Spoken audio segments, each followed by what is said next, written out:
Hey, good morning, everybody. It's your old buddy, Chef Jordan. This is your Monday morning moment, coming to you again from the Shaping Bay here at Circa 1918 Surfboards. Well, I'm really kind of excited to be talking to you again about the topic we started discussing last week. What is your purpose in life? Man, what a profound question. We've all asked it at some point, haven't we? If we're truthful, if we're honest.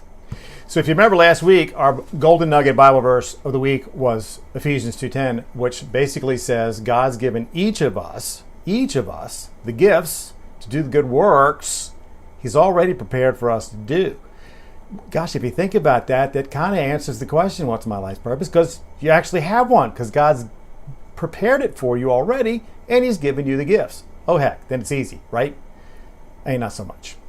All right, well, we're all pretty much aware of what our natural gifts are, but last week I introduced something to you, spiritual gifts. And I'm sure many of you, like me, never even considered those, but they are important.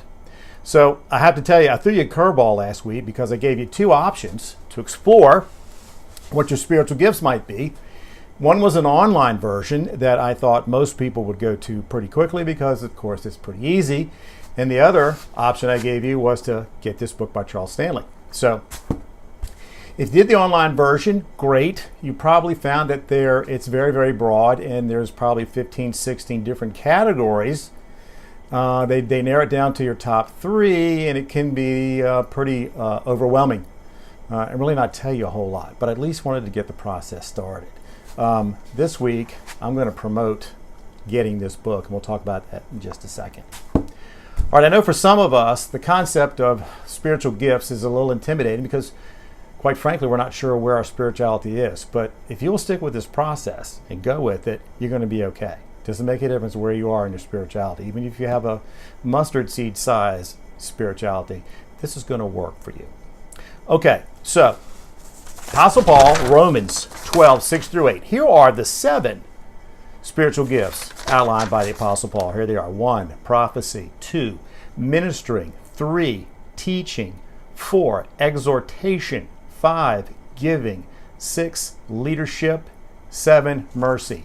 So they may sound like gifts to you or may not. Didn't sound like gifts to me when I first started this process, but they are, and they're spiritual gifts. And so what I want you to do this week, and I'm going to include a link to take you right to Amazon. This book costs like $9.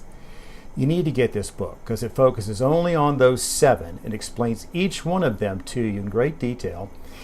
And then it tells you how to use them. And it also allows you to figure out what they are versus some online test telling you what they are. So do it. Please do it. All right.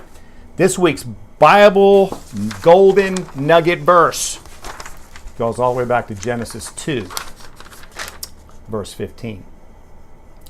The Lord God took the man and put him in the Garden of Eden to work it and take care of it.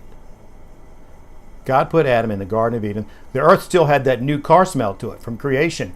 And God, right off the bat, puts Adam in the Garden of Eden, the most important place in the world at that time, to work it and take care of it. Ponder that verse as we go through the week because we're going to address what that means next week. All right, friends and neighbors, hang in there. Go with this. Good things are going to happen. Hope you have a great week, and we'll see you next time.